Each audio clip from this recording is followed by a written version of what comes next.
আজকে যে বিষয়টি নিয়ে কথা বলবো, সামাজিক মিডিয়া, আন্তর্জাতিক গণমাধ্যম এবং আমাদের প্রতিবেশী দেশের পালপিটিশন দেখার পর আপনারা সবাই বুঝতে পারছেন যে বাংলাদেশে মার্কিন সেনা অবতরণ এখন টক অফ দ্য কান্ট্রি। কিন্তু দুঃখজনক বিষয় হচ্ছে বাংলাদেশের কোনো রেডিও, টেলিভিশন, কোনো পত্রিকা এই নিউজটি ফলাও করে প্রচার করতে পারছে না। অর্থাৎ আপনাকে পিটাবে কিন্তু আপনি কাঁদতে পারবেন না, এমন একটি অবস্থায় বাংলাদেশ চলে যাবে। আমার মনে হয় যে তরুণ প্রজন্ম আশা নিয়ে আন্দোলন করেছিল শেখ হাসিনা সরকারের বিরুদ্ধে, তারাও এটি চায়নি।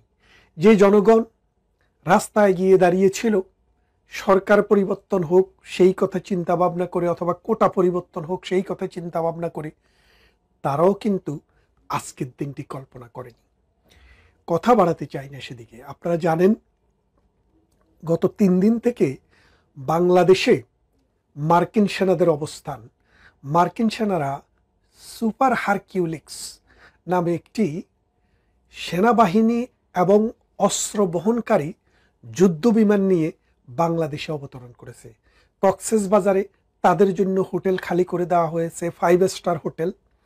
কেউ বলছে 90 জন, কেউ বলছে 120 জন, কেউ বলছে তারও বেশি। আমরা সঠিক সংখ্যা কোনোদিনও জানতে পারবো না, শুধুমাত্র তাদের উপস্থিতি দেখে আপনারা যেটুকু বুঝতে পারেন। বাংলাদেশ কিন্তু কোনো যুদ্ধ অবস্থাতে নেই। বাংলাদেশ ভারত, পাকিস্তান, নেপাল, ভুটান কারো সাথেই কিন্তু যুদ্ধ করছে না। তাহলে বাংলাদেশে কেন সামরিক অস্ত্রবাহী জাহাজ, সেনাবাহিনী নিয়ে এই চট্টগ্রামে, এই কক্সবাজারে অবতরণ করবে, সেই বিষয়টি আমরা এখন খুবই সন্দিহান এবং ভীত সন্ত্রস্ত। ডক্টর ইউনূস 8 অগাস্ট 2024 ক্ষমতায় এসছেন, কিন্তু শেখ হাসিনার সরকার কিন্তু 5 আগস্টেই চলে গেছে। তাহলে 5 থেকে 8 এই যে 3টা দিন, এই 3 দিন ডক্টর ইউনূস কি করেছিলেন? ডক্টর ইউনূস এই 3 দিন আমেরিকার সাথে চুক্তিগুলো কমপ্লিট করছিলেন, যে আমার বাবারা আমি বসাচ্ছি, আমার বাবাদেরকে আমি কি দেব। আপনি যদি শেখ হাসিনার পুরনো বক্তৃতায় ফিরে যান, দেখবেন তিনি বলেছেন যে আমার কাছে একটি ঘাঁটি, সামরিক ঘাঁটি চাই, আমার কাছে সেন্ট মার্টিন দ্বীপ চাই, বাংলাদেশে একটা বেইট চাই। এটা যদি দিতে পারি আমি ক্ষমতায় থাকতে কোনো অসুবিধা নেই। আর এটা যদি না দেই তাহলে আমাকে ক্ষমতার থেকে সরানোর জন্য ভাড়াটিয়া দালাল ঠিক করতেছে, আর এই দালালটা হচ্ছে ডক্টর ইউনূস। বাংলাদেশের মানুষ তাকে নোবেল লরিয়েট হিসেবে চিনতেন। এখন কিন্তু আপনারা আস্তে আস্তে তাকে যে দালাল, তিনি যে দালাল সেটাও চিনতে শুরু করেছেন। ভারত কখনো চায়নি যে বাংলাদেশের এই ভূখণ্ডে আমেরিকান সৈনিক এসে, আমেরিকান অস্ত্র এসে মিয়ানমারে পুশ করুক যে প্রতিবেশী রাষ্ট্রের সাথে। আপনারা জানেন মিয়ানমারে সরকারের সাথে রাখাইন বিদ্রোহীদের বা রাখাইন যোদ্ধাদের একটা যুদ্ধ চলছে দীর্ঘদিন। একটা সময় এসে মনে হয়েছিল মিয়ানমার সরকার এই অঞ্চলের দখল হারিয়ে ফেলবে, কিন্তু পরবর্তীতে তারা কিন্তু আবার সেই দখলটি পুনঃস্থাপন করেছে। এখনো যুদ্ধ চলছে। এখন কমাস আগে আপনারা দেখেছেন ডক্টর ইউনূসের কাছে আমেরিকা এখানে একটি করিডোর চেয়েছে। করিডোর নাম দিয়েছে কি মানবিক করিডোর। মানবিক করিডোর দিয়ে কি যাবে? মারণাস্ত্র, মানুষকে হত্যা করার গুলি, মানুষকে হত্যা করার জন্য ট্যাঙ্ক, মানুষকে হত্যা করার জন্য স্টেন গান, মেশিন গান, বোমা। তার মানে এই জাতিসংঘের তত্ত্বাবধানে অথবা আমেরিকার তত্ত্বাবধানে, তাদের সহযোগিতায় আমরা মানবিক করিডোর বলতে এখন যেটা বুঝি সেটা হচ্ছে মারণাস্ত্র পরিচালনা করার, মারণাস্ত্রকে নিয়ে যাওয়ার একটি করিডোর। সেই করিডোরটি আর্মি, বিজিবি, পুলিশ সহ বাংলাদেশে যেসব শৃঙ্খলা বাহিনী আছে, সশস্ত্র বাহিনী আছে, তারা প্রতিবাদ করেছে। বিএনপি সহ বড় বড় রাজনৈতিক দলও এটার প্রতিবাদ করেছে, কারণ এটার কনসিকুয়েন্স অনেক গ্রেভ হইতে পারে। কারণ বাংলাদেশ থেকে যদি আমেরিকা প্রক্সি ওয়ার করে আমাদের মিয়ানমারের সাথে, ঠিক চায় না এই মিয়ানমারে এসে প্রক্সি ওয়ার করবে বাংলাদেশের সাথে। এখন বাংলাদেশ বনাম চায়না নাকি চায়না বনাম আমেরিকা, এখানে যুদ্ধ হবে। আর যুদ্ধের ব্যাটেল ক্ষেত্র হচ্ছে বাংলাদেশ। বাংলাদেশকে আপনি কোন দেশের সাথে তুলনা করবেন? এখন আপনি কি সিরিয়া, লেবানন অথবা গাজার সাথে তুলনা করবেন? ডক্টর ইউনূস কিন্তু বলেছিলেন যে বাংলাদেশের অবস্থা গাজার মতো। আসলে তখন গাজার মতো ছিল না।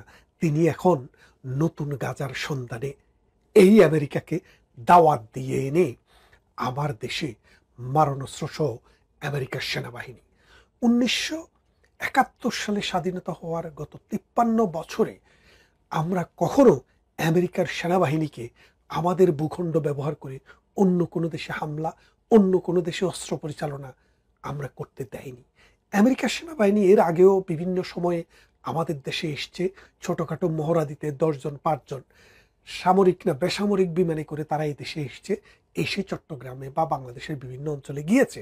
কিন্তু এখন তারা মামার বাড়িতে নিজেদের পরিবহন নিয়ে, অস্ত্রশস্ত্র নিয়ে তারা এসে হাজির।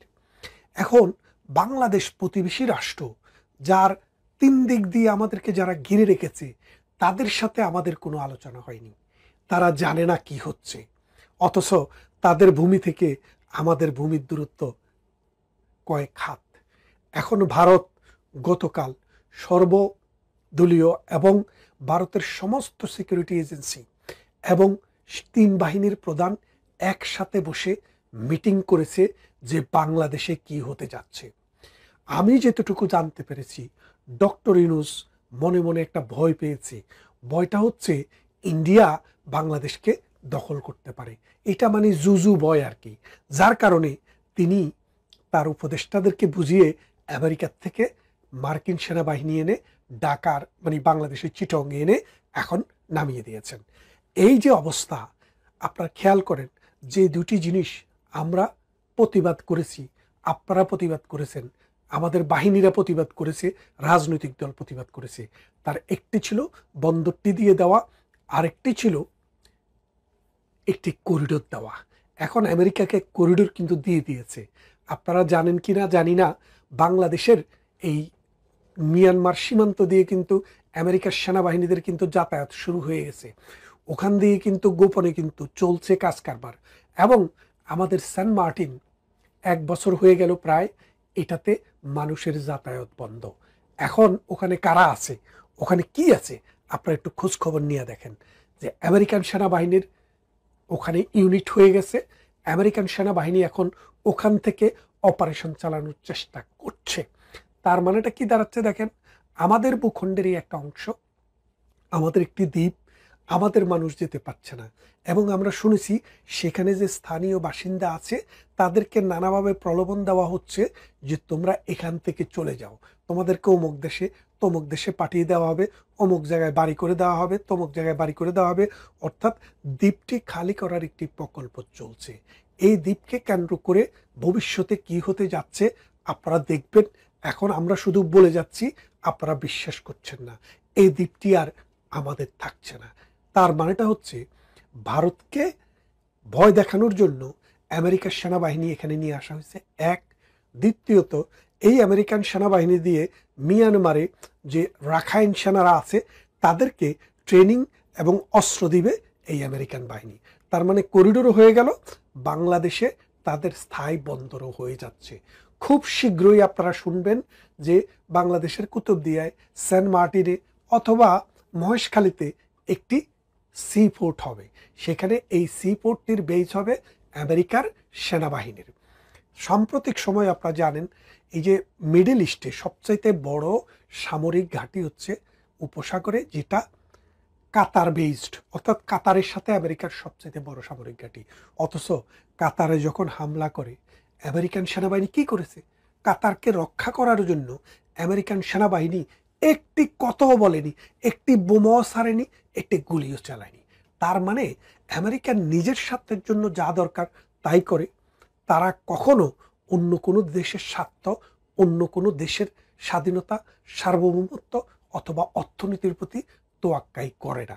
এখন ডক্টর ইউনূস বাংলাদেশকে যেদিকে নিয়ে যাচ্ছে, আমেরিকা কি ভারতের সাথে যুদ্ধ করার জন্য প্রস্তুতি নিচ্ছে?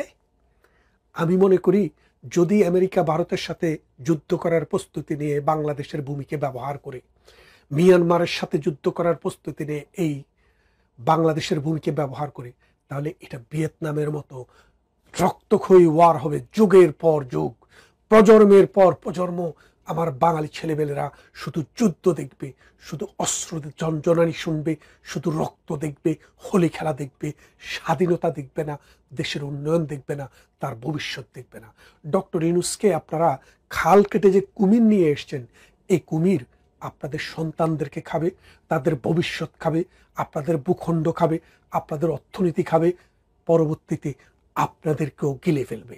এই কুমিরকে আপনি যদি এই খালের পানি শুকনা না করতে পারেন, শুকাতে না পারেন, এই কুমিরকে যদি এ দেশ থেকে বিতাড়িত করতে না পারেন, আগামীর ভবিষ্যৎ বাংলাদেশের আকাশে শুধু কালো মেঘ, কালো ধোঁয়া আর বারুদের গন্ধ। ভারত একটি দক্ষিণ পূর্ব এশিয়ার শক্তিশালী দেশ। ভারত কখনো চাইবে না বাংলাদেশের মতো ছোট একটি দেশে আমেরিকার থেকে সেনাবাহিনী এসে ঘাঁটি করুক, আর ঘাঁটি করে ভারতকে ভিজিলেন্ট করুক, চায়নাকে ভিজিলেন্ট করুক, মিয়ানমারকে ভিজিলেন্ট করুক, পাকিস্তানকে ভিজিলেন্ট করুক। কারণ এই অঞ্চলের মাতাব্বরি আমেরিকা আশা করবে, এই দক্ষিণ পূর্ব এশিয়ার কোনো একটি দেশও চায় না একমাত্র ইউনূস ছাড়া। আমাদের সেনাবাহিনীও চায় না, আমাদের জনগণও চায় না, ভারতও চায় না, পাকিস্তানও চায় না, মিয়ানমারও চায় না। তাইলে বাংলাদেশের ভূখণ্ডে এই আমেরিকান সেনাবাহিনী কেন? আপনারা খেয়াল করে দেখেন, যেন তেন ব্যাপার নয়।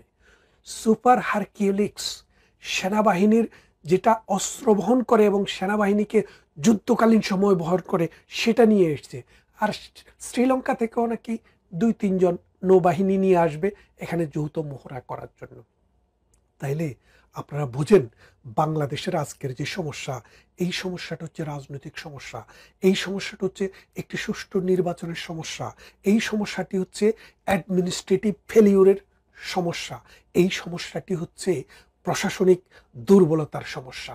এই অবস্থায় যদি আপনি আসল দিকে না তাকিয়ে বাংলাদেশকে আরো নতুন নতুন সমস্যার জালে যদি আপনি জড়িয়ে নেন, তাহলে আগামীর বাংলাদেশ শুধু রক্তাক্ত বাংলাদেশ হবে। ভারত খুবই কঠিন সিদ্ধান্ত নিতে যাচ্ছে। ভারতের সিদ্ধান্ত হচ্ছে, বাংলাদেশ যদি তাদের যে পাকিস্তানমুখী আমেরিকাকে এই দেশের ভূমি দিয়ে দেওয়ার যে বন্দোবস্তের যে চিন্তা ভাবনা করছে, এখান থেকে যদি সরে না আসে, ভারত কিন্তু বাংলাদেশের একটা বিশাল অংশ দখলও করে নিতে পারে। কারণ আপনি ব্যাপারটা দেখেন, এই যে ইউক্রেন যখন দখল করে নিয়ে রাশিয়া, তখন আমেরিকা কি করেছে? আমেরিকার প্রেসিডেন্ট এসে বলেছে যে তোমাদের অর্ধেক অংশ ছেড়ে দিয়ে ওদের সাথে সমঝোতা করো। কিন্তু ইউরোপিয়ান ইউনিয়নের যে সদস্য ব্রিটেন, ওরা বলছে না, রাশিয়ার সাথে আমরা যুদ্ধ করব, আমরা সবাই সাহায্য দিব, কিন্তু আমরা রাশিয়ার সাথে ভূমির অংশ দিয়ে এই সমঝোতা চাই না। এখন আমেরিকা যেভাবে চাচ্ছে বাংলাদেশে যা হচ্ছে, বাংলাদেশে যেটা হবে, এর ফলে যদি ভারত যদি বাংলাদেশের কোনো একটি অংশ দখল করে নিয়ে যায়, আমাদের সেনাবাহিনীর সেরকম কি সক্ষমতা আছে? আর আমরা কি কোটি কোটি টাকা দিয়ে আমেরিকার সেনাবাহিনী পালতে পারবো? কারণ ভারত তো পরীক্ষিতভাবে আমাদের বন্ধু প্রতিম একটা দেশ।